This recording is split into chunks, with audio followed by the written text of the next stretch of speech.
باب تفاضل اہل العلم فی الاعمال۔ حدثنا محمد بن عبید اللہ قال حدثنا ابراہیم بن سعد عن صالح عن ابن شہاب عن ابی امامۃ بن سہل بن حنیف انہ سمع ابا سعید الخدری یقول قال رسول اللہ صلی اللہ علیہ وسلم بین انا نائم رأیت الناس یعرضون علی وعلیہم قمص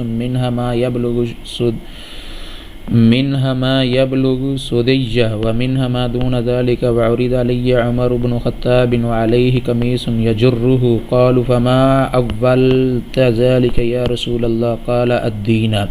باب اس بیان میں کہ اہل ایمان کا اعمال میں دوسرے سے بڑھنا۔ ہم سے محمد بن عبید اللہ نے یہ حدیث بیان کی، ان سے ابراہیم بن سعد نے، وہ صالح سے روایت کرتے ہیں، وہ ابن شہاب سے، وہ ابو امامہ بن سہل بن حنیف سے راوی ہیں، وہ حضرت ابو سعید خدری رضی اللہ عنہ سے وہ کہتے ہیں کہ رسول اللہ صلی اللہ علیہ وسلم نے فرمایا کہ میں ایک وقت سو رہا تھا، میں نے خواب میں دیکھا کہ لوگ میرے سامنے پیش کیے جا رہے ہیں اور وہ کرتے پہنے ہوئے ہیں، کسی کا کرتا سینے تک اور کسی کا اس سے نیچے۔ پھر میرے سامنے ابن خطاب لائے گئے، ان کے بدن پر جو کرتا تھا اسے وہ گھسیٹ رہے تھے، یعنی ان کا کرتا زمین تک نیچے تھا۔